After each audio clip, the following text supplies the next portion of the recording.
We're going to get straight to it then. What's good, man? You already know what time it is. Your boy, Mr. J Hill. J Hill Podcast. We in the building. Special guest is in the house, man. I told you we going to just keep on going, man. And literally, when I say in the house, we in the building, man. Adam22 is here. What up, dog? Pow, pow, pow, pow. Hey, man, don't come here with the gun shit, man. My bad. Hey, we heard some gunshots outside. You ain't hear no gunshots. I don't know, man. Security said he heard gunshots. He's an expert in this field. Man, not out this motherfucker. I don't know. He definitely, when he said gunshots, I'm like, you ain't hear no gunshots. Like, I know that's the last thing I'm worried about. Is Gunshots or fireworks. That's the meme. Definitely fireworks. Like, we bought a baseball stadium. So if you bought a baseball stadium, you bought a white people. We bought a good, the good. This is a white area? I Kinda. feel a little more at home when you say that. Okay. Nigga, I feel like, I don't know what you, I feel like, I don't know. Do you feel more at home? Because you with a lot of black people nowadays, man. I feel at home everywhere I go. That's because you came in like fire security. One. At home, I do my own security. For the You see record. how I try to throw that in there? Yeah, You came in with fire security. 5. You moving like academics 5 out would here, be bro. crazy, man. I mean, you got to. I've never seen Act with security. Bullshit. I've been to his spot mad times, but I also never seen him go out in public. I'm about to say, if Act don't have security, then that's just not smart. I see him in Vegas on his story with no security. That's just not smart. He was going to the Super Bowl, I think. I like how y'all pulled up, though. Like, Yeah. real incognito. I would have never thought. I thought it was going to black truck it. You know what I'm saying? I mean, my security, he got a car. It's a little car. Well, Oh, that's his car? Let's hop in the car. Yeah. Oh, shit. You got family? He pulled up in the SUV. Like, I mean, shit, we probably would have been like $700 worth of Ubers if we had been getting cars instead of driving around in that thing. So fuck it. I mean, you get money. You rich. Yeah, but you never want to disrespect money. I like that. You know? Like I was saying, I feel like you say you feel like home. I feel like you've been hanging around a lot of niggas lately. For the last couple years. Decade. Shit. My whole life, really. I mean, since I got off the porch, when I moved to New York, I started riding BMX every day with a bunch of kids from Brooklyn and Queens. And at that point, it wasn't intentional, but yeah, I guess primarily. I always wanted, like, cause bro, when I hear you, when I see you on interviews, I always see people like trying to like come for you, so to say, like hold you accountable and under the fire, right? Well, how do you feel about people saying you're a culture vulture? Yeah, shit like that's that. a real creative Well, one. not that, or like people saying culture vulture. People saying, of course, you coming up off the black man, you coming off with like gangster shit, dead people, like shit like that. We can get there, but I wanted to ask you, like, how did it all start, bro? Just from somebody that sees your work. You're a vet in this, man. You've been doing this for a minute. Like how did it all start for real? It all started just because I was riding BMX bikes since I was like 12 years old, and then when I was about 22, 23, I started a BMX website, and that just basically took over my whole life for like 10 years, and then moved to LA, started a bike shop, was doing interviews with BMX riders and shit out of the bike shop, and then at a certain point had some success interviewing underground rappers that weren't really getting interviews yet. And I just kind of realized, like, oh shit, I got a new lane right here. I can just interview all these motherfuckers and just kind of use that as a entry point into the scene. Cause like I was always just a big hip hop fan, but I never really thought that I was gonna have like a role in it or do anything creative in it. Still to this day, there's a lot of stuff that I'm real into, but I never thought about producing content about how I play poker. I don't really make poker content. But the hip hop thing, all of a sudden, I just kind of found my entry point with all these grimy ass little underground SoundCloud kids. But even then, it didn't start off grimy because I feel like you kind of introduced us to like Triple X. I don't know if it was Trippie Redd. Like you had a bunch of those interviews at first, and then we ain't start seeing like the gangster shit or gang banging stuff until a little later. Yeah, I feel like in the pandemic, we kind of started to, because SoundCloud really by like even 2018, 2019, shit was kind of dying off, So I kind of had to like just start like going out of my way to like go down more rabbit holes in terms of like, all right, let's really take a look at Memphis. Let's really take a look at Atlanta. Let's really figure out what's going on in Chicago. And let's really try to like stay on top of all the shit that's coming out of there, because it's like, even in Chicago alone, it's like couple times a year or many times a year, there's like the new hot rapper, really, like over and over. And, you know, we try to just kind of be at the forefront of having conversations with all the new talent coming out and shit like that. You think that's one thing that a lot of, I guess, I'm going to still call them journalists, like overlook when it comes to doing interviews and doing content or podcasts, like just those guys in the inner city? I feel like you got to find your niche, and like sometimes your niche changes, because like if I had just stayed committed to just SoundCloud type rappers, you know, this shit would have fizzled out a long time ago. So I always like, I'm trying to figure out new areas to expand into.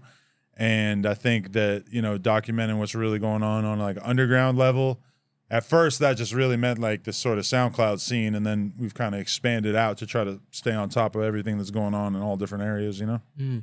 What did you come out with when you started doing that? The Academics have already been out, right? Yeah. Like he already did the War and Shot rap. Yeah. Shit like that. Yeah. So was a lot of that inspired by Act, would you say? Well, we didn't really get into like doing anything like super deep into the Chicago scene until really like, I think Remo is what kind of pushed it over the edge in terms of him just being such a huge fan of that. And when I brought him onto the team, he started like very much going out of his way to line up a lot more like deep Chicago interviews. But not even just Chicago, but like you said, like you started to look at different cities. But was I inspired by the War in Chirac? For sure, I used to watch it. I never really thought of myself as doing like that kind of content. I think of it just as interviewing people.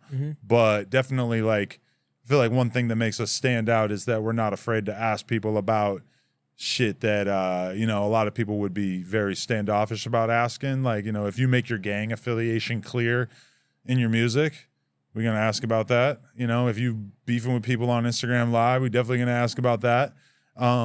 Whereas, like, I feel like a lot of platforms try to, like, provide, like, a really polished version of a person. Like, we really want to get the real version. Tell us what's really going on. And a lot of times you can get that out of smaller artists, and you can't really get it out of bigger artists. Right. So, but really, it's, like, about doing whatever people are comfortable with. You know, I can interview a mainstream rapper who's got some crazy street history, and if they don't want to talk about, you know, what they got jammed up doing when they were 18, then, you know, we could definitely skip it and talk about other shit. But in terms of like what our specialty is, I think it's definitely just providing that super real version of who somebody is. Yeah.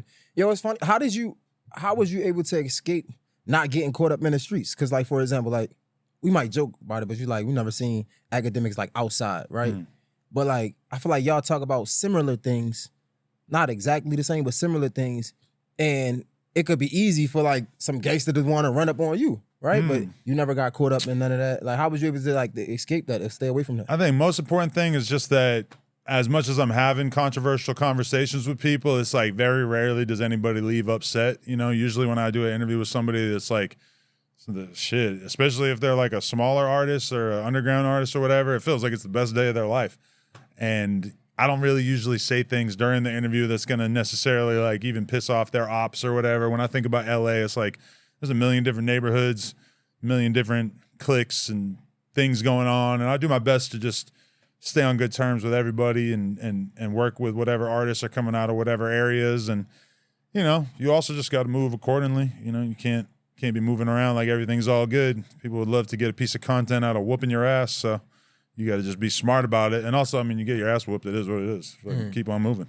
But you never like was worried about that? Like, so for example, it was just, I think I just seen Academics talking about it. Like, I think I seen Ray Daniels and my guy Ferrari Simmons on the radio station. They were saying how they don't talk about street shit in Atlanta because like niggas be outside. Yeah. And I think Act made a really good point. Basically like, man, well, how the hell you gonna grow, right? Yeah. Like I grew my platform as big as it is because I wasn't afraid to talk about this shit. Right. And I look at somebody like you, like similar. You, shit, everybody that they talk shit about, the Vlads, the shit, even somebody like a DJ Small, like they talk shit about their questioning, but it's like these guys are, you see the growth in that platform. Yeah, I was just talking about that with Baby Jade and the whole Big Facts pod and shit, but they, you know, they have to constantly make that decision. Like, you know, I mean, he's an easy example, but it's like an Atlanta legend. Let's do it. Like Young Thug. Yeah. I'm cool with Thug. I got a good relationship with Thug as far as I know. I've been around him a bunch of times. He's always shown me love, shouted me out on different interviews and shit like that. But if I really want to be a great content creator, if Thug drops a horrible album, and like it's good to be hypothetical with him because he's been gone for so long, if I can't come on the podcast and say how I really feel about that album, then what the fuck am I? Like, what am I doing? You know, and like, yeah, I want to maintain my relationship with him and everything like that. But I think that if Ack has shown me anything, it's like, if you have a good take, it could be a negative take, but if it's a good take, if it's well thought out, if you actually really like manage to, you know, say something real and say it in a way that doesn't attempt to be super disrespectful, but really puts it out there, then that could be, you know, you can talk about somebody's situation in a way that won't necessarily be seen as disrespectful. But I mean, I'll give you an example is that like I do podcasts with Whack 100 and Brick, and they both don't really get along with YG. I interviewed YG a few years back, hadn't seen him for a while, seen him at a party the other day, went up to him to shake his hand. His response was, nah, y'all talk shit about me every day. And I had to just laugh and be like, damn, I didn't even know. All right. And I was just like, all right, cool. But it's like, what? Am I going to like, we have real conversations about YG's career because he's like one of the biggest rappers out of the West Coast.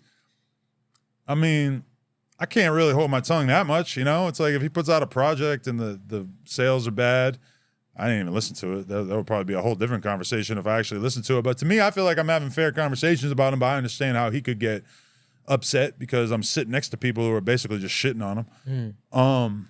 You know, that's a risk you got to take. Like, ultimately, I would like for YG to have enough respect for my platform to be able to understand that I'm out here having conversations about him and that he should really be thankful because every other rapper from his age range in LA, people who came out in 2009, 2010, where are they at? They're all gone. We ain't talking about them because they're irrelevant. He's still relevant. So we're talking about him. He might not like it, but, you know, ultimately I got to do my job. Do you think it's easier to have, like, let's go back to the small artists real quick.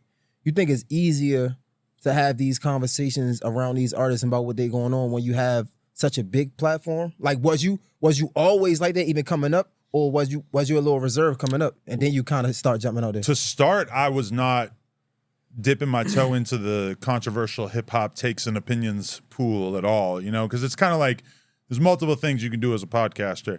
You could talk shit with the homies, you could interview people, or you could talk about current events and topics that are going on. And I feel like that's not something I did for the first few years in terms of like, oh, let's figure out what's trending right now, what's interesting, what people want to talk about, what we want to talk about, and let's do a show. But really, I've probably been doing that since like 2018, I think, is when I started the No Jumper show. And yeah, you know, it's like I would be able to get more interviews if all I did was interview people and didn't like also talk about their album sales or talk about whatever. But it's like, you know, I feel like it would be too much of a compromise if I just stayed silent about everything that's going on in the rap game in order to offend less people. You know, I would prefer to just be able to be out here and have my real opinion. And if they don't like it, maybe we could talk about that too. That would be the best case situation. And if not, cool, we're going to keep talking about you. Yeah, you know what I like about this shit, bro? I ain't gonna lie to you. I do like the fact that no matter what people say, this is probably one of the realest things you're gonna get. And I'm gonna tread lightly because we do have the cameras. So I know a lot of people can talk shit and do things for the sake of the camera. But there's a difference to ask somebody exactly what you think or tell them exactly how you feel when you face to face. I feel like that's probably one of the most stand-up things to do. Now it's different when you just popping shit on the camera, you hiding, you know what I'm saying? But you just talking shit. But when you could sit down with somebody and be like, yo, I don't like that, or I didn't think that was right. I feel like this is probably some of the realest shit to do when it comes to having conversations, talking man. Yeah, it's like content and interviews and shit is really about respect at the end of the day. Like, if somebody really respects you, they're probably going to be down to sit with you and have a conversation. That's why the game is kind of crazy now, because you got somebody like Lil Yachty starting a podcast.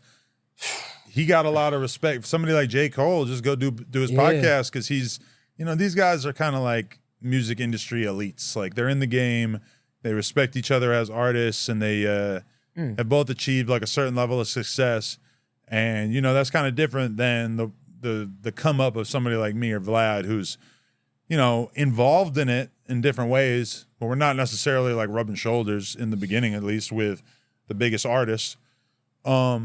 So, but also like if Yachty got the reputation that I have of being willing to ask all the craziest questions, it might not be as easy for him to get as many guests. You know, he might ultimately kind of change the way people view him. So, I mean, really, like, I just feel like my obligation is to the streets and the people who are the people I run into when I'm outside who want to see me do interviews that oftentimes don't necessarily make me the most popular person to mainstream hip hop industry people.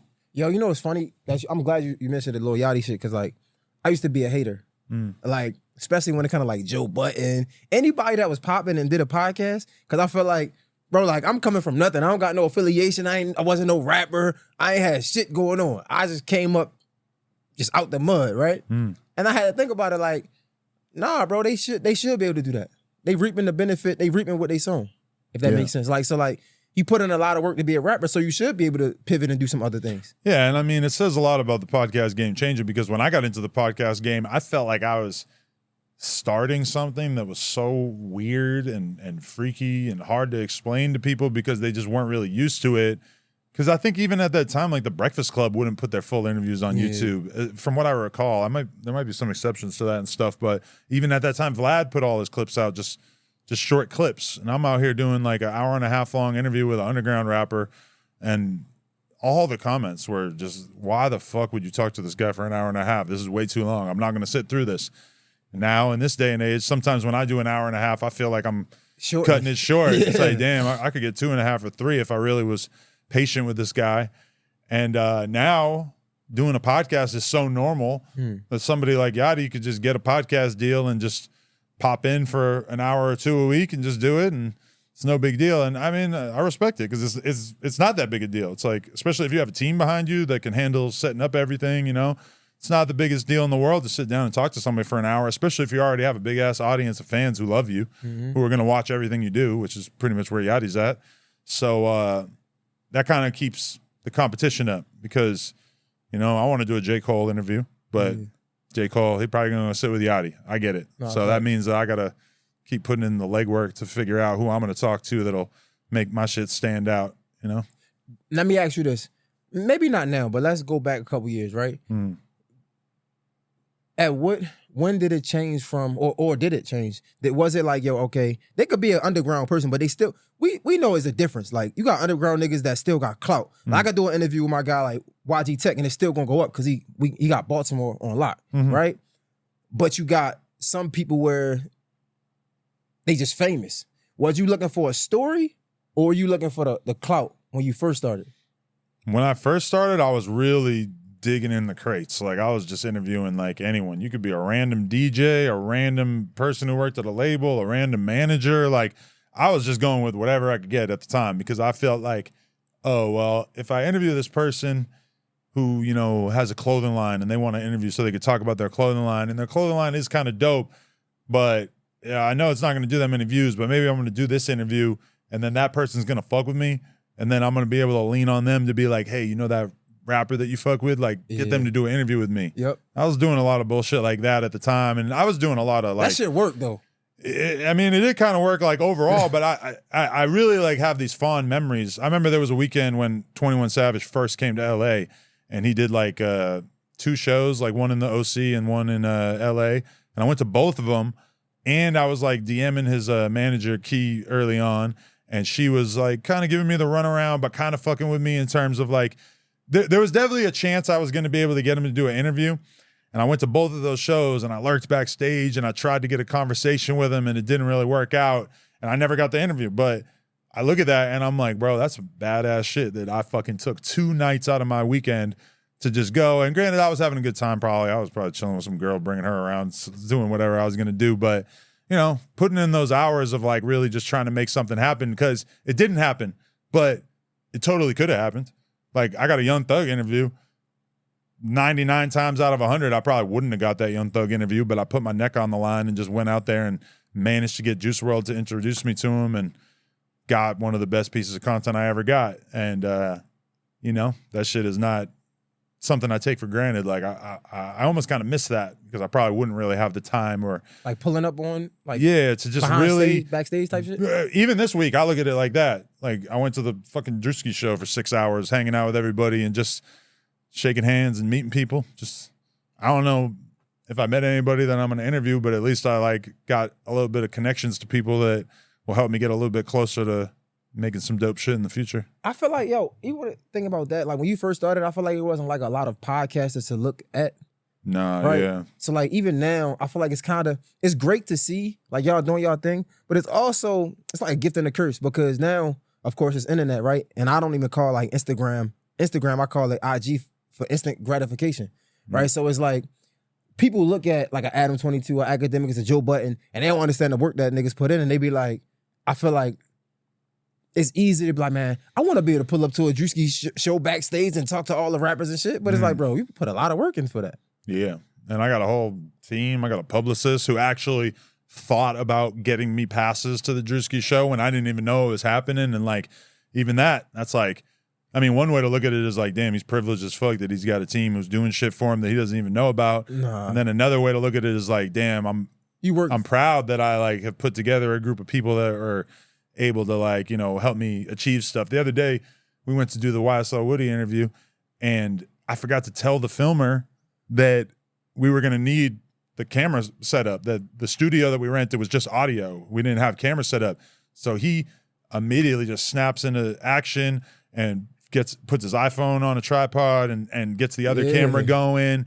And then I see him while I'm doing the interview. I notice he borrows the security's phone and takes thumbnail photos of us. We back in the churches. I didn't even say anything to him about getting the thumbnail photos, but he's automatically thinking like the whole process, And it's like I wouldn't have been able to blame him if he didn't get them, but he knows that he can go a little above and beyond by doing the shit without me even asking him, and that makes me super proud. Shout out Hurley for like just having people on the team that are not just phoning it in, but really like, trying to stay on top of every little thing because that makes it so much easier to get a lot of work done, How you feel about like all these podcasts coming together and like falling out? Like even speaking to Lil Yachty, like he just went on the internet going crazy on his homie. Yeah, I don't know if he's done or not. I feel like he but might. Even still, that's kind of corny though.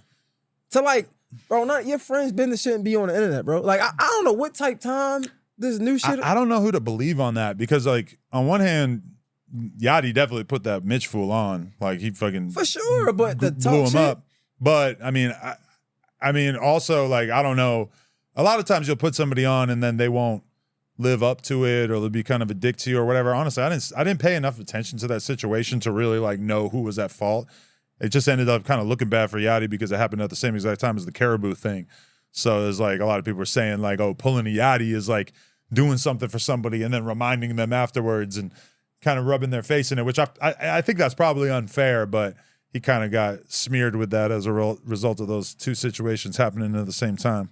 Okay, so I'm not as familiar, but shit, we here now. You had a similar situation though. Yeah, we had like a bunch of different hosts on No Jumper that I built up over a period of time and kind of like was slowly like falling out with a few of them, and then a bunch of people left at the same time, and then did they leave or did you fire them? Keep it real. 90% of them, they just left. There was like one person I fired, but now he's back. Okay. But, it's like that. It's like, the ups and downs of me trying to create a whole network and shit like that. But I mean, a lot of the people who left, they got a rude awakening. Shit's not that easy. It's not easy to get guests. I heard a whole lot of boasting saying, oh, we're going to get the biggest celebrity guests. No, I seen some of them niggas turning up now. What's the Fig community? Something like that? I don't know. Nigga. I never heard of it. You cap. Bro, you don't have to be like that. You know what the fuck is going on in the streets. I heard about them a little bit, but I don't really know what they got going on. So all right, whatever the fuck that was. Aside, you can salute some niggas when they step away and start doing their own thing. If not, then you turn into the white man for real. No, for sure. But if they do something dope, I'll salute it. They created something dope, no? You start a YouTube channel? You said it's hard as fuck to do that. It's hard to make great content. Salute them, the young men. Give them their respect. I'm 100%. I'll be the one doing it when they do something dope. Okay. What the fuck is going on? Pretty sure that's Remo and everybody. Why wouldn't you just go upstairs and get him? Come on, man. We gotta be smarter than that. But it's cool. You my guy. Y'all can get him.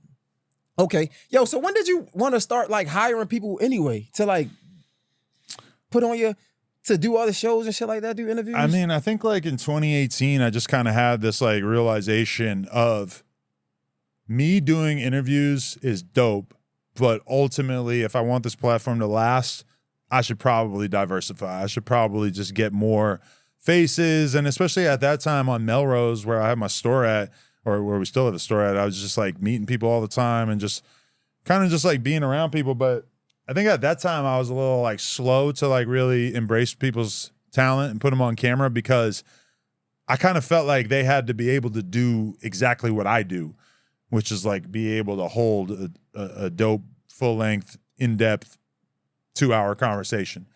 And at a certain point I just realized like they don't necessarily have to be the one driving the boat.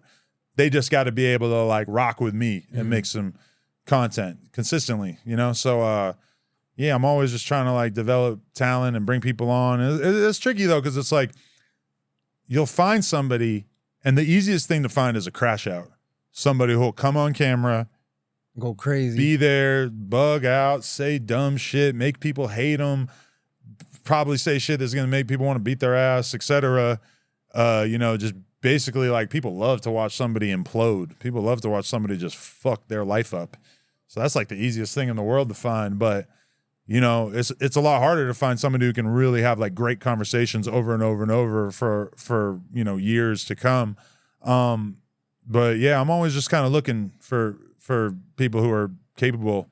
And a lot of times I find people who I fuck with, but they're not quite there. And it's like, I don't really have the time to put them through podcast class for the next couple years to try to like work out the kinks of what works and what doesn't work. But I do consider myself somebody who's like really got my ear to the streets in terms of like paying attention to people who would be dope for this kind of opportunity. You know? I would be scared as fuck to work for you though, after like you just fire everybody and then but that's not even close to true. Like, who do I fire? In terms of the talent, the only person I ever fired was Lush.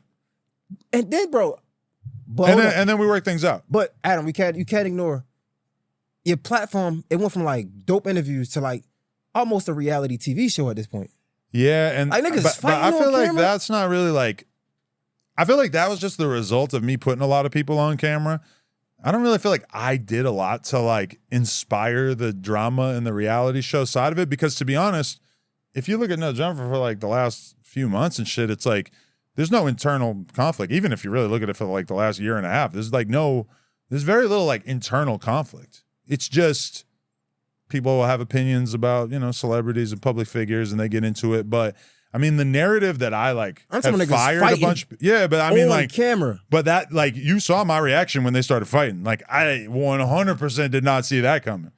That was like, you know, and I hate to just be like the one just saying, hey, it ain't my fault, but it's true. Like, nobody in that room would say that's my fault. And the narrative that I've like fired a lot of people is like, Lush is the only person I really fired, to be honest, in terms of like talent, like on camera talent. It's not many. So I'm out the loop. So the people you hire, they lit from what West Coast, like they lit. They had some shit going on. Like, what made you hire these people? Like, yo, come on, get on camera. I mean, a lot of times it's like, can shut the door, bro. It's somebody who was a rapper or, you know, had something going on, and usually it's like kind of not 100% working out. Yeah, it's all good. It's ghetto in this motherfucker. It's all good.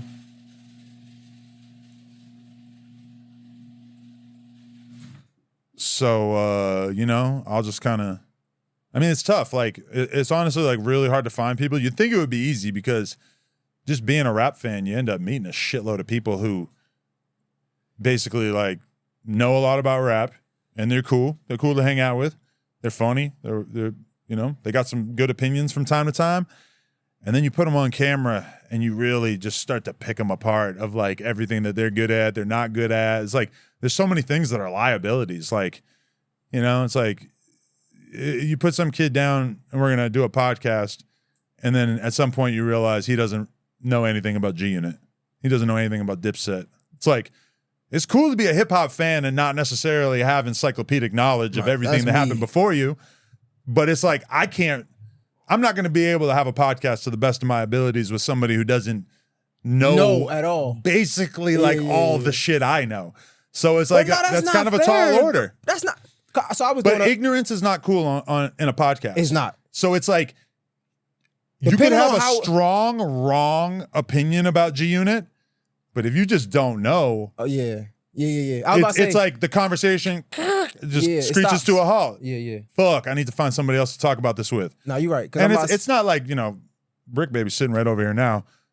He probably doesn't remember every last thing from G Unit the way I did living in New York at the time and being like singularly obsessed with it. But he probably could have some good takes about that because he's been a lifelong hip hop citizen. And that's why I think like you don't really see a lot of people having success as podcasters in their 20s. Usually it's like once you're kind of into your 30s that you start to be more capable, because when it comes to being a good podcaster, people really want to see you have like a lot of knowledge about the culture. 100%. And so it's kind of a tall order, I feel like you don't have to do that as an interviewer though. Exactly. And that's why I think interviewing is easier than talking with your homies. For real? Yeah, because like what the hardest game to play is you talking with your homies and putting out content every week. Because it's like, who does a ton of views? Drink Champs. But they always are talking to a guest. Flagrant, always talking to a guest. Vlad, always talking to a guest. Flagrant not always talking with a guest. You're right. You're right. But the vast majority of their big episodes are, that's Brilliant Idiots. But okay. Flagrant is Andrew Schultz's podcast. But like, he does incredible numbers. But it's mostly him talking to gigantic guests. Yeah, you're right. I'm thinking of Brilliant. What Joe Budden does, to me, is like playing the game on the hardest level. Because he's just sitting with a couple of dudes who realistically you didn't know who they were before they came on this podcast. And then they're having a 3-hour conversation multiple times per week. So even though me and Joe Budden don't 100% get along or whatever, I got to acknowledge that's the hardest game to play. And there's almost nobody else in hip hop. Like we do it. Me and Wack do it. And I do the Tuesday show with Brick and Lush. And we have, pretty solid numbers and everything. But that to me is the hardest thing to do. I was doing it with Wayno. And like, Shout out Wayno. Bro, first of all, I'm not about to sit up here and try to argue with Wayno about no hip hop shit. This nigga is 43 years old. Encyclopedic knowledge. He's a great podcaster for that reason, yeah. You get what I'm saying? But like, bro, I'm not about to argue with he started when he was 16. Mm-hmm. He was in New York. I'm not winning. And a conversation, even me, I feel like I know a lot about Rockefeller. I'm going to look like the dumb guy in the room doing a podcast clip talking about Rockefeller with Wayno. It's just going to be me asking him about it because he was mega up close and personal to it. So it's like, even that right there. But that's dope because you got to love doing a podcast with somebody who can really be like teaching you about important shit from hip hop, But I think for him, he got kind of like irritated because like he was just so passionate about that shit. Like we did a few episodes. He just know that shit. And I'm like, bro, I don't know, nigga. Like, relax. Like, teach me. But I feel like on camera, like you said, podcasting is not a great space to learn, especially if you got a name to yourself either. And sometimes you got to have the humility to realize that your life and the shit that you've been through is not the most interesting shit to everybody else. Now, when you're talking about Rockefeller, it kind of is because you're like talking about some of the biggest rappers of all time. But like for me, a lot of the underground rappers that I came up interviewing, I don't even tell you people when I talk about my origin story, I don't really like name them off because you're not going to know who they are. It's like people that didn't really, they might have had a few videos, hit 1 million views, and it was enough for me early on to get a couple 100,000 views interviewing dudes. But they're not household names. So it's like, I'm not going to sit here and tell you war stories about me being in the trenches, doing coke at underground rap shows, fucking hanging out with all these dudes that realistically like were never that big in the first place and they're basically nobodies now. So you got to kind of always like know your audience as well. But shit, I'm supposed to do an interview with Lil Tracy. Me and Lil Tracy probably going to end up telling a bunch of crazy ass war stories about the old days of SoundCloud rap. But I say you never know, bro. Some of that shit can hit because like out your way they got the white belly. What is it? Soft white underbelly. Yeah. Which is crazy. To a bunch of homeless people. Because when I was downtown, my first bike shop, people used to always say that, like, yo, y'all should interview a bum, interview a fucking junkie, because there were so many of them everywhere downtown LA. And I always was like, no, I can't do that. It's going to look crazy. To be fair, Mark does it, and he does a great job of it, but he's a very careful interviewer. He really, like, cares so much, and he's empathetic and soft, and he doesn't title it clickbaity. There's all kinds of people talking to homeless people that do, like, super crazy thumbnails and says, he's off. He says he takes 50 blues a day. Yeah. Exclamation point, exclamation, exclamation point.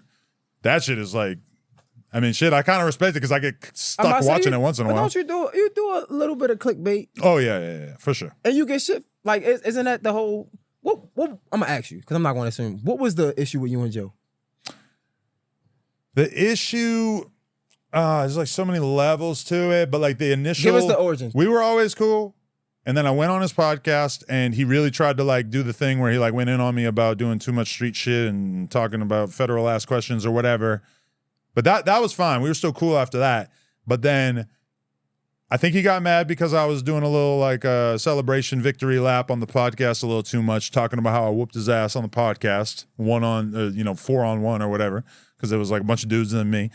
And he wasn't really feeling that. And then, but the primary sin that really pissed him off was somebody on my news team posted about some of his old domestic violence shit. Because like, I don't even know which story it was, honestly, but like one of the girls that he's had shit with in the past, they came out saying some shit and he was mad that we posted it because he's saying that's old shit. Like, why are y'all posting about shit where there's nothing new being added to this? It's not news. It's just somebody from my past that I feel he felt like they were lying or they were misrepresenting the truth. And so he's saying like, why did y'all post that? And I remember the day because I remember texting him and I was boarding a flight and I'm loading my luggage up, whatever. I'm already in a fucking pissed off mood. And I remember I was like a little rude to him about taking the post down or something. And I think that pissed him off. I think that's like really where it got started. So where y'all at with it now? On my rap song I put out, I told him that if I had seen him in the strip club, that I would have smacked the shit out of him. And I think he responded, but I didn't see it. Well, were you serious though? Nah, I'm not like a fighter. I always got security with me out of town and shit like that. So nah, I have no desire to punch Joe. I think he might have responded though, but it was like an Instagram. Somebody put it on their Instagram story and said like, haha, Joe talking shit. But I haven't. I assumed somebody was going to post it in the Reddit. But it might be like a Patreon exclusive or something. I don't know. So did you ever apologize or anything if you were just joking? Like, did you try to clear it up? I mean, like, the rap thing is just jokes, so I'm definitely not apologizing for that. But I did apologize kind of about being too careless with his feelings and his reputation, et cetera, by not being quicker to take that post down. I should have been a better friend when it came to that. So I can acknowledge that I was wrong in that situation. Because on here you say we don't see eye to eye, so I'm assuming like it's still issues, but it sounds like you were the issue, Adam. Like, it sounds like you should have just been a man. But then, all right, so this is just to get even deeper into it.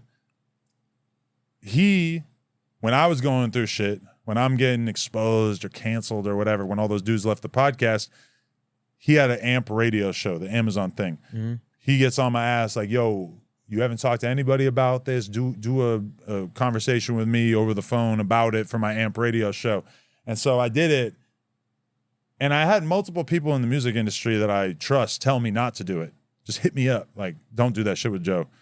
He's going to use it as an opportunity to just be a dick, and it's not a good idea. And I'm like thinking, nah, me and Joe are boys.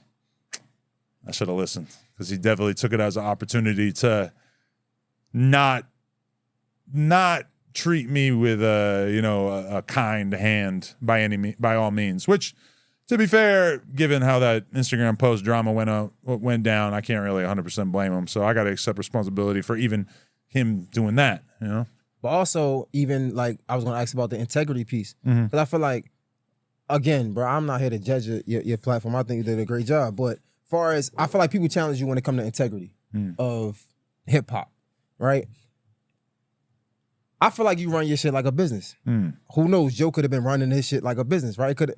And it had to be personal, right? Where do you draw the line between integrity and this is just business? I mean, one way to look at integrity would be to say that if somebody on my news team posts about a woman describing her domestic violence situation with a famous hip-hop podcaster, that me taking it down just because he's somebody I have a relationship with, that's not the greatest example of integrity, right? So I think it's not? Because if that's somebody you got a relationship with, that would be integral. Okay, so if I guarantee you Harvey Weinstein had great relationships with a lot of people that worked at the TV networks and shit, right? But when you're talking about Harvey Weinstein, you're talking about you and your Harvey friend. Weinstein's a pretty good example though, right? It's like, if a woman is coming out and telling her story and people think it's newsworthy, just because you own that platform, because you're friends with somebody, you're going to delete it. That's the opposite of integrity. If I do it, so for example, right? If I do an interview with somebody, matter of fact, Lecrae, D1, right? So they had like a feud. I asked Lecrae about D1. I'm gonna interview her. I'm gonna ask the question. But shortly after, I'm like, yo, D1, just letting you know, I had Lecrae on here. We talked about you because that's my homie. That's somebody I call a friend. That's integrity. Now, depending on how they look at it, I don't know. But that's what I look at. Did you put it out? Yeah, but I at least hit him first. Like, yo, just want to let you know. What if he didn't want you to put it out? We would have to talk about it. But at least I did my part and let you know, like, yo, or how do you like this? Right now, if he don't like it, we might have to talk some more. I don't know. We ain't get that far. But usually it'd be cool. Even if it's not cool, they'll try to play the upper hand or the man. A lot of people end up just having a hard time like wrapping their head around the whole situation with like, I run a news page. I have a bunch of people working on it whose job is to fact check shit. And, you know, granted, our news team was a little less evolved at that point. But, you know, it's like a lot of times they'll post about somebody that I have a cool relationship with. And that person will hit me up and be like, what the fuck? Like, I don't want that up. And I got to be like, yeah, well, I mean, it's news. It's like, it's not about if you want it up. It's about the fact that it's newsworthy.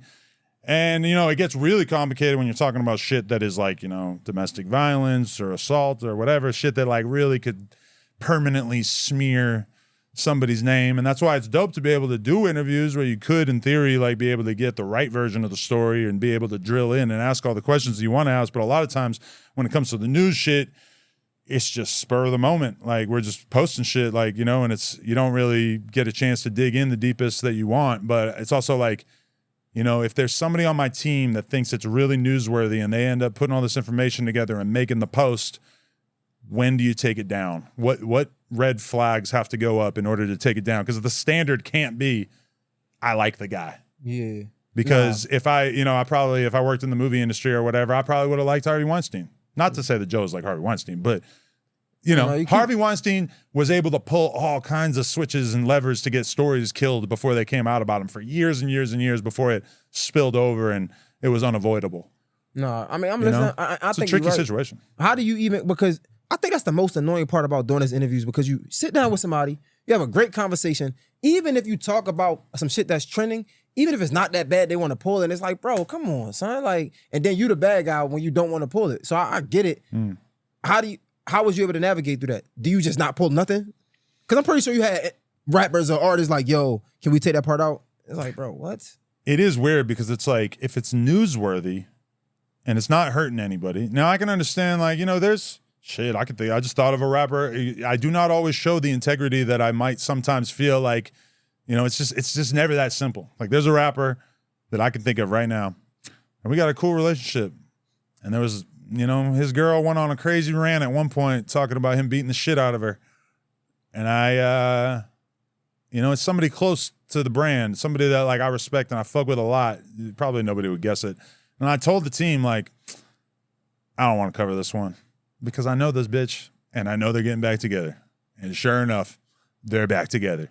And maybe I got a little too much empathy for him because I know that if we had posted that shit, that it probably would have fucked up some serious financial opportunities for him and shit. And I felt bad for him because I didn't even know if I believed her.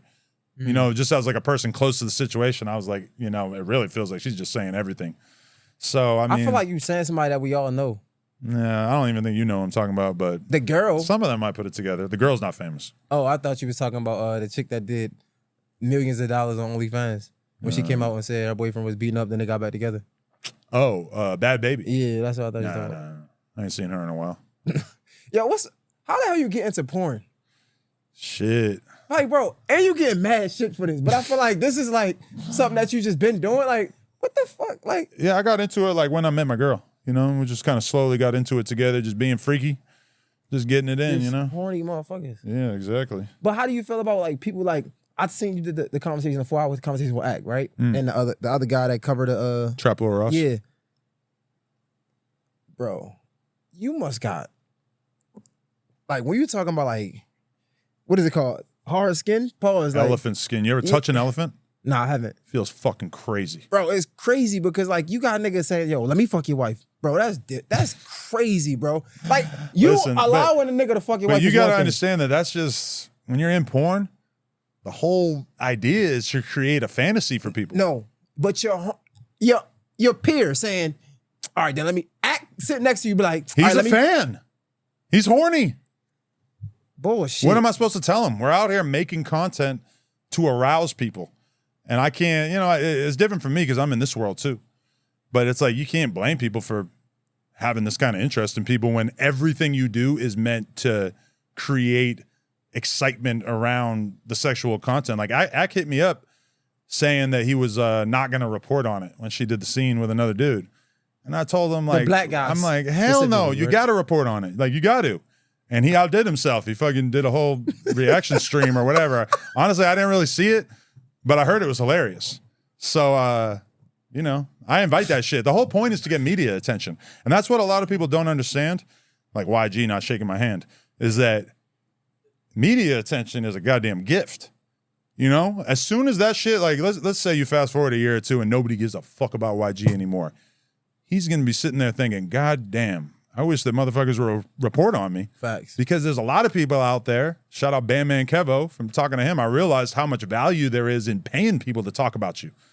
Bandman Kevo is on the totally opposite side of this shit, where YG is famous for like a very obvious, normal thing, making music. Bandman Kevo, what the fuck is he famous for? I don't even know. Just selling choruses, fooling people into saying he had a BBL, talking about crazy shit, and it's like. So he didn't actually have surgery?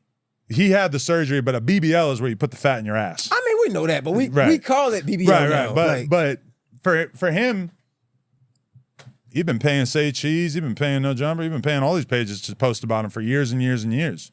Because he knows there's a lot of value in being a celebrity. YG doesn't get that because he's been a celebrity for a long ass time for like normal shit. But when that attention runs out, I mean, we see it all the time. But motherfuckers will do anything. When is enough? Like, this is your wife, you got a kid. Like, bro, all right, one thing to let a nigga fuck your wife, right? Cool, y'all into that type shit. But a peer, nah, don't disrespect me like that. Who's my peer? Oh, you're talking about Ack? Yeah. I mean, he's fucking around. He's doing content. He knows, listen, Ack's not, he knows that would be a bad idea. Bro, y'all was on a podcast and he said, well, let me fuck your wife. Right. But you think he really wants to do that? It sounded like he was serious to me. If Ack really wants to do porn, I think he should do porn. We ain't talking about doing porn, bro. We talking about your peer asking you to fuck your wife, bro. I ain't talking about doing porn, bro. I know, but I mean, I think that you are kind of like maybe forgetting that when we all get together and talk on camera that we're doing content. It's like, it's meant for the people at home to take it very serious. Yeah, you're right. Nah, why did we draw the line in this shit then? Because it's like, maybe I'm being too real. My line is not everybody else's line.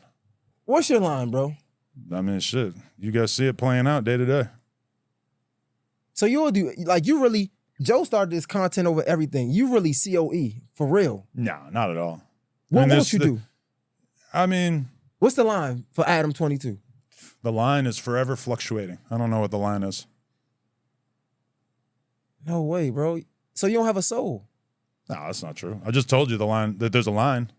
You are willing to do anything for some content. My Overton window of what I consider acceptable for content is clearly a lot wider than the average person, but to me, it's like, I'm really just being myself out in public. Now, there's trolling and shit like that, but it's like, for the most part, I'm just being myself. Anybody who like moves around with me, they're not out here like secretly having conversations being like, yeah, Adam's like this on camera, but he's really like this off camera. It's pretty much the same. Yo, I'm not gonna lie to you. I'm gonna keep it funky with you. Like, in this game, bro, I think I have that battle with myself often of like, do I want to say fuck it and just let the work be the work? Or do I want to have some type of integrity, morals about myself and not talk about certain shit, keep it, black and white or straight up and down, be a man, be a real nigga. But I be looking at the people that really came up like, and again, no disrespect, but like you, Charlemagne, academics, like Charlemagne is changing, like turning over a new leaf. I mean, all of y'all kind of turn over a new leaf, but like Charlemagne, we seen him being a real asshole at first. Now we big on mental health. He cleaned it up. Yeah. So it's like, and a part of my mind being a young journalist or being like somebody that's coming up in the podcast game, I feel like that's the only way. And then just change, turn over a new leaf later on. You see that sometimes. There's a lot of people out there doing content that, especially in like the red pill world, that, you know, it's shocking, it's provocative, but also it's like, damn, that shit gonna really close doors for you forever. You know, whereas like, you know, we just did Big Facts. I don't see them compromising themselves either. But well, Big Facts comparatively, it's been kind of like a slower grind for them because they don't do some crazy off the wall provocative shit. You know, they're actual Atlanta hip hop industry legends. You know, they've got infinite relationships that are going to basically stop them from having a lot of conversations. I even felt it when Brick said something about somebody he doesn't get along with on that shit, and they all clammed up. And I was thinking, like, what the fuck? He ain't even from your city. You got no reason not to talk about him. That's a terrible example because, like, again, you got Baby J, who's been moving in Atlanta for years, like fucking with Big Meech. You got Black on there, right? He's a OG in this shit. And then you got motherfucking Scream, who's been doing mixtapes with rappers and shit. Like, so they been had names for themselves. But that's great for them in the sense that they all have tons of connections, know tons of artists. They got tons of people who are going to tip them off about new artists and who's in town, and that's awesome. But what also, about the young nigga, when it comes time to talk some shit, they're not lining up to talk shit. Right. Because they got all these relationships, you know? What about the young dude? The young dude that's coming up in the game. The young dude coming up, I mean, I see it all the time. Like, a viral moment is extremely valuable, but it's the easiest thing is to go viral by making yourself look bad. And it's very difficult to go viral by making yourself look good. Yeah. It's almost impossible, really, for most people, because what are you going to do? You're going to just ask like an amazing question in an interview? I mean, reality is the podcast market is fucking flooded, and the likelihood that you're going to get the superstar to answer the right question, because even if you got Lil Wayne right now, he ain't going to say shit about the Super Bowl. So, you know, so that's like the perfect guess, the perfect time.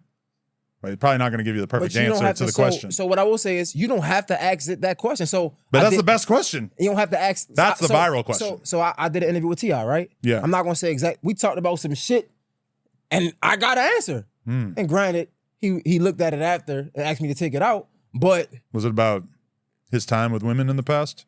What? Nah. Oh. What the fuck, bro? Was it about him getting caught with mad pounds of heroin? No, it was about him and Boosie. Oh. Like, yeah. Well, there's one. Yeah, but like what, nigga? You talk about the? Why do you want to bring up that? The fact that he has a crazy ass lawsuit with like 1 million girls suing him and his wife. But I fuck with Tip. But I also know that if I was going to interview Tip right now, I wouldn't even try to ask that. But why would you? Yeah, why would you even bring that up? No. Oh, I mean, a real interview, you ask everything. See, that's why I think integrity. Because you care about your relationships too much. No, it's not about relationships. Yes, it is. For me, I don't have no relationships. I don't give a fuck. You want Tip to like you. You do, right? I do too. Bro, we had a whole, I'm not even proud of this. Me, T.I., DJ Drama, like, I know I made it. We had whole arguments. Like, I can show you threads. And I think that made our relationship better. We was going back and forth. Me and T.I. Nigga, DJ Drama called me on motherfucking some holiday because I retweeted some shit that Meek said because we were talking about who the new Jay-Z out of Drake and whoever it was. You know what I'm saying? So, like, I don't give a fuck about these niggas. Doing content is really like, it is a good way to get well known, but it is a very bad way to become well liked. Yeah, but it is when I'm saying like integrity, like if I like you or not, like you had some shit going on with some chick or somebody said, but as a man, like why would I bring that up?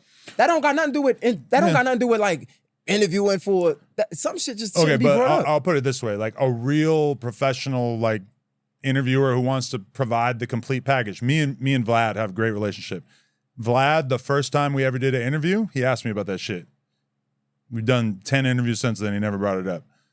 I think from his perspective, in order to really be like a true interviewer, if you're going to have an ongoing relationship with somebody, especially at some point, you probably should touch on the ugliest realities. Now, to be honest, like if you were to ask me about that, I'll probably give you the runaround. I'll probably just be like, whatever. Because I feel like I already talked about it so much. It's so old that it's just like, I don't really feel like, you know, you got to know like where your expertise is and what your comfort level with the guest is, really.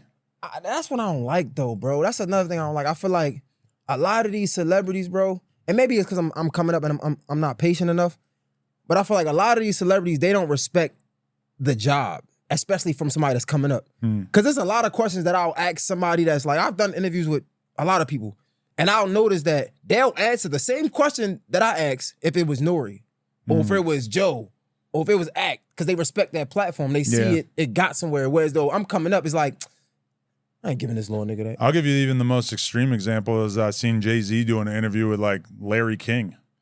And he's just asking him the most basic hip hop questions you could ever imagine in a million years. That if I asked him that, he would be like, what the fuck? Like, this is like a little kid question. You know, it's all like a respect thing. You know, it's like reality is that now there's so much there's so many options available for you if you're a celebrity, that it's like, you know, you could go do, if you have some real serious shit to talk about, you have a whole pick of different people who will provide you a good shoulder to cry on, who will not try to make you look bad. And, you know, a lot of times if you're up and coming, trying to do the hard-hitting journalism thing with people who realistically like don't have to do it. Yeah.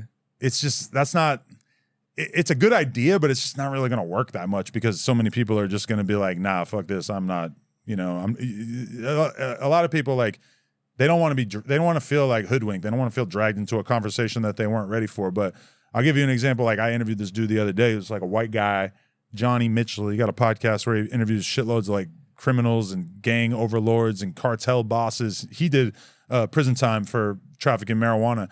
And at one point in the interview, and keep in mind, this is a guy who's been interviewed by Andrew Schultz and a bunch of other like really big podcasts and shit. So it's like, for me to just sit down and do the same exact interview that Andrew Schultz did, it would be, you know, it'd be like a waste of his time. The audience would notice, like, why are you just asking him to retell the same exact stories about him getting caught trafficking weed, blah, blah, blah. I had to like just sit down and have a real ass conversation with him. And at one point I asked him a question. He told me it was the best question anybody ever asked him in an interview. I just asked him like, did you, as like a normal white kid growing up in New Orleans, or excuse me, in Portland in Oregon, did you feel like you wanted to like go through a hero's journey by becoming this criminal and then going through prison and stuff? Because I feel like that's a very common thing for a lot of people, is that they want to go past being a regular person. They want to have gone through some crazy shit that'll make them feel like they're a real accomplished person. And I saw it in his eyes right away that like that was a good enough question that it made him really think about his life. Yeah, that's good. And I was like, oh shit, that's like, I just casually came up with like a question that, despite all these hours of him doing podcasts, and nobody had ever really framed it like that for him. So, but that shit's hard. So like, and I did it without realizing I was doing it, but it's like, to really get deep into somebody's story it's tough. But I feel like a lot of times doing shit that's like kind of negative it's going to make you hated by the guests. Yeah. Which is like, it's a risk you take, but a lot of times it's not really worth the risk. It's like, you would rather just form relationships and maybe do not softball interviews, but stuff that doesn't necessarily go to the most unpleasant shit, you know? See, for me, it's not even about like being a negative. It's like, I try to paint a picture of who you are. And sometimes for somebody to learn who you are, we got to talk about how you persevere through the negative shit. It ain't to highlight the negative shit, but it's like, yo, I'm a human. It's to really paint the human side of you. So like, okay, you might look at me as a superhero, but I went through this shit and that shit was hard and I got through it like this, right? So it's not a lot of times to paint the negative picture, but what happens is some artists, especially the younger ones, they don't know how to articulate a thought or an opinion to be able to talk about how they really feel about it so it looks negative. And that's the difference between interviewing like people in their 30s versus interviewing a 19-year-old. Facts. More often than not, the 19-year-old is not going to give you like a 10-minute fascinating answer. You're going to have 50 fucking questions written down because he might give you 1 minute of an answer or less per each question, you know? But all right, I'll give you another example. The Baby. The Baby killed somebody in Walmart. We all know the story. He told the story on DJ Vlad, and then he told the story on The Breakfast Club. It's like, really, nobody should ever ask him that question again. If I had him for an interview, I've met him, I hung out with him a little bit. He wore a No Jumper jumpsuit in a music video, which is sick. But, you know, I wouldn't ask him that. It's like, how many times is he going to do an interview where he has to describe this horrible, traumatic thing of killing somebody, you know? It's like, I feel like as an interviewer, there's levels to this shit. And if you do an interview where you just ask the same ass shit that everybody always asks, you're only going to get to a certain level. But you should also be aware of and observe every other interview that's happened before, because like they're kind of just automatically going to, I could just imagine the eye roll I would get from the baby if I asked him about killing that guy in Walmart. Because he's going to be thinking, man, that's some old shit. Like, depending on how you ask it, though. Like, I did an interview with Lil Mama. We talked about the Jay-Z shit. And that shit went crazy. And everybody talk about, like... I'm going to be real, though. I don't think she's kept it real and talked about that shit in many, many years. So I feel like... Okay. Yeah, that shit went crazy. I honestly might go search that later and watch it because I don't think I've seen it. And that honestly has to be one of the craziest moments in hip-hop history. And I didn't even know. I forgot that was the same day that Kanye West went. I did not know that until she brought it up. I'm like, shit. And it would have got so much more attention if it wasn't the night that Kanye did that to Taylor Swift. Yeah, that's crazy. Yeah, that was crazy. Yo, okay. We talking about young talent in the space. Mm-hmm. And we talking about them coming up. And you saying that, like, on one side, it's good to piss people off. I mean, if you want attention, it's good to piss people off. If you want to be well-liked, that's a much more precise science. But it's been proven that if you get attention, you piss people off, you still level up. You level up in some ways. You level up in intention, but you don't necessarily level up in being well-liked. And a lot of times being well-liked will be way more advantageous. Like, you know, I'll give you an example. You got me and Desta Dub. We got stores side by side on Melrose. His business, he makes cool clothes. He gives them to celebrities. And then he creates, you know, content on social media showing how cool his brand is.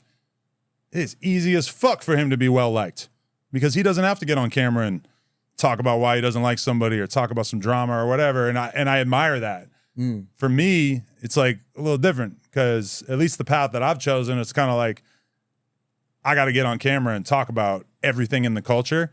So, you know, me and him are two guys that came up around the same time. I definitely get more attention because I'm controversial.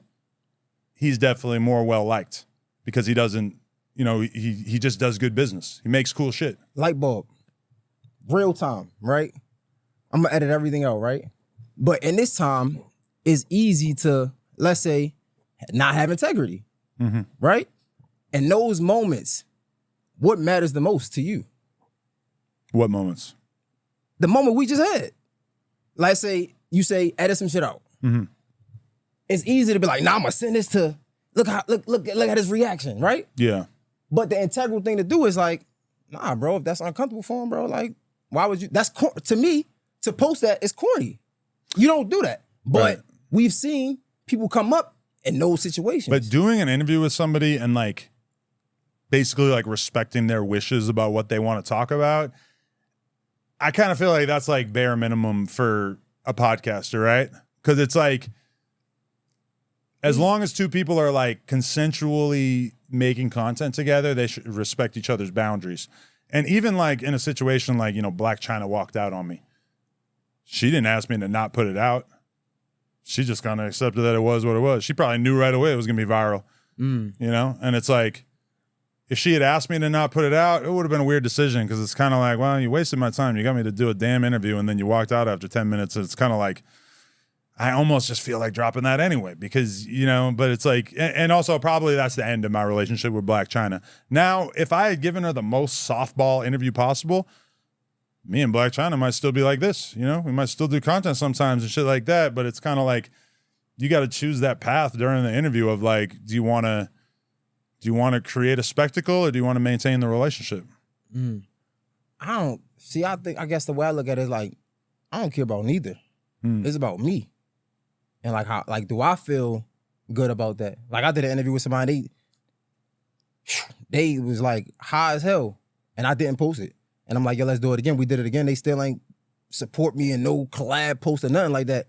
And something happened later on, tragic, and I didn't post the first one. And I don't want to go too deep into it, but like, they OD'd? Yeah, that's a tough one. Yeah, but I'm glad I didn't post that. But it's like, those be the moments where it's like, I know that would have went crazy. Even before that happened. Yeah, no, that is a tough one. I mean, for sure with me, if I had like unreleased footage of somebody being super fucked up and then they died of being on drugs, I wouldn't drop it. That would be, but that's also why I drop everything I do. So nobody can really tell me like, oh, like you dropped this and you didn't drop that. It's like, I make it clear.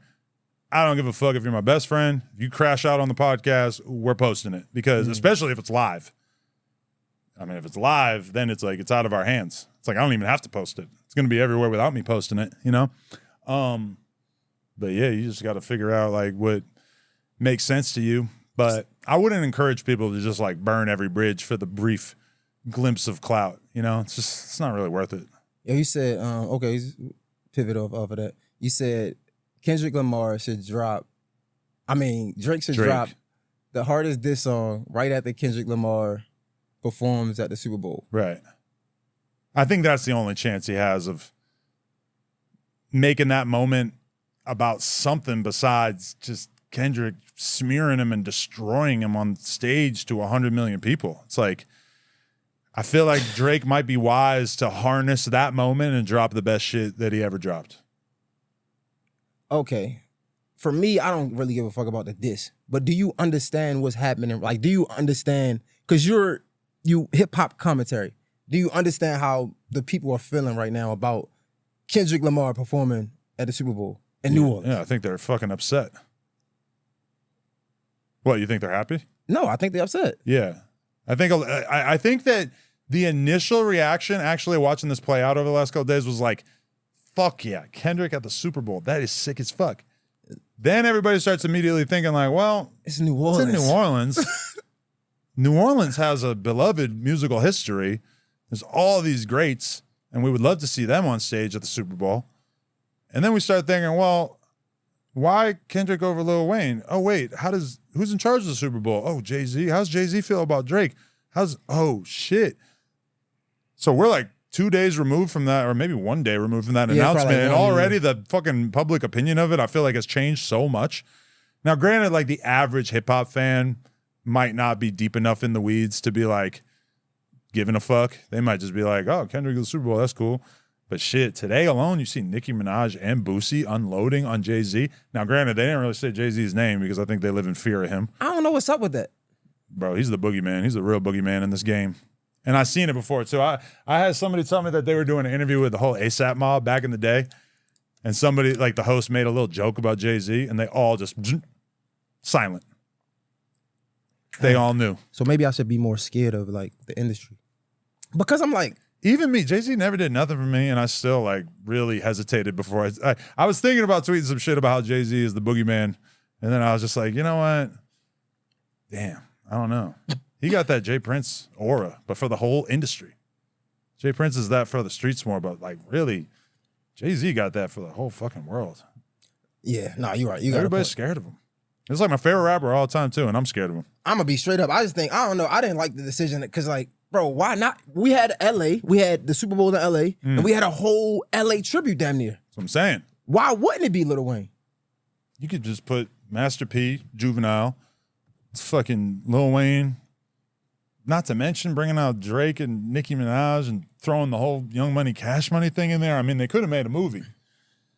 But shit, that wouldn't give Kendrick a chance to get one over on Drake in front of the biggest audience of the world. So you think it was intentional? Hell yeah. I mean, Jay-Z got a reputation for being petty. And this is the pettiest shit I ever seen. He too old for this shit. I think I seen Cam and Mason. You too old to be being petty. He loves this shit. Bro, you too old to be being petty, bro. But if you're going to be in hip-hop and you're going to make it into your 50s, I think you got to be kind of cutthroat. You got to be kind of petty. You got to really still want to smash on your ops even if after you're rich. This is one of the fucked up plays, bro. Nah, for real. Y'all don't give me no. Like, I have no hope. Like, I feel like you gotta be a fucked up person to just get to the top. Like, that's fucked up. That's not true. Like, I'm here to prove you niggas wrong. Man, but you look at Jay-Z and all the moves he's made throughout his career. It's like there's a lot of impressive shit that makes me look at it and think, you know what? If I got a grudge against somebody, I might not just let that shit go. I might let that shit rock for 10, 20 years. I ain't mad at that. Yo, I was thinking about one. By the way, I got to dip in like 10 minutes. Yeah.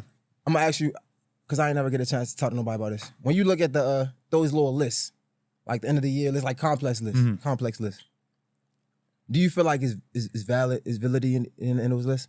No, and that's why I never really talked about it on camera. Like I've seen Vlad and Elliot Wilson do like a whole breakdown of exactly what his feelings were on every single person on the list, and I hate it because it's like I can't really even Like that's something where I'll play the safe route is like, I can't talk about people's positions on that list because as soon as I start talking about, I believe me, I have very strong opinions about Why you can't every talk single about person. Because me talking about it would offend like 15 or 20 people on that list as soon as I started saying that they don't belong to be. Why do you care?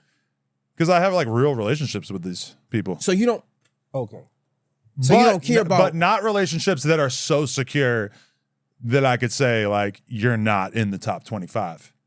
Nobody wants to say that about people that they really respect, that they got like long-standing relationships with. Like, you know, a lot of them it's niggas just not not in the worth top it. 25, bro. Oh yeah, for me too. I mean, I could tell you some grave omissions. And there's some legends and it's some legends in there. Sean Cotton, yeah, that list pays an overt amount of attention to age and seniority. And that's how I felt. I said the same exact. And I feel like, and a little bit of proximity as well. It being in New York. Some of them are weird too because it's like, you know, Kids Take Over has been making waves. They've done a lot of dope shit. They get a lot of underground interviews that are admirable, and I respect the fuck out of what he's been building. But you cannot tell me for a goddamn moment that his shit is as big as Say Cheese or as important as Say Cheese. Yeah. Say Cheese is like, he might not do the most content, but he does like the right content at any given moment. He just did the Rollo interview.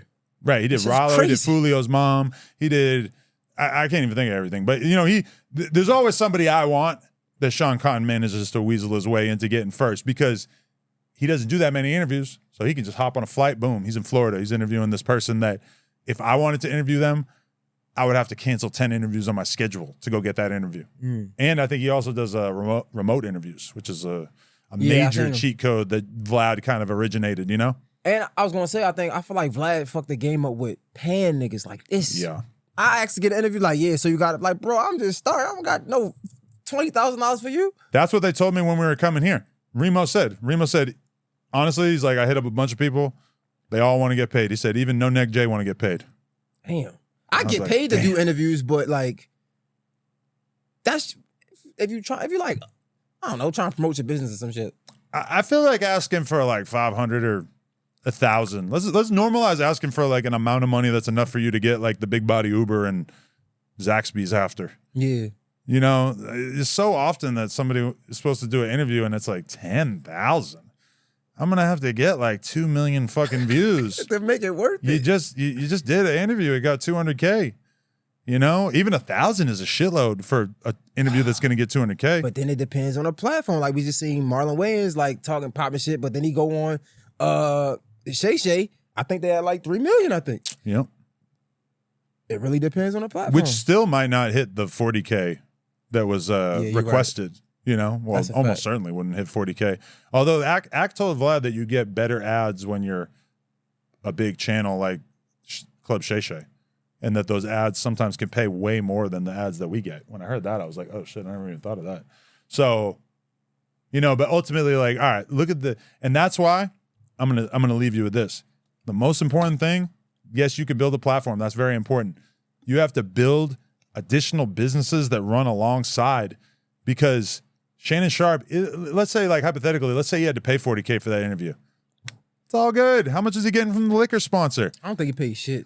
He probably didn't, but how much is he, because it's off respect. Yeah. But how much is he getting from the liquor sponsor? How much is he getting from Prize Picks? How much is he getting from all these other different partnerships? Not to mention he's putting his content on Facebook. Not to mention he's putting it on Snapchat.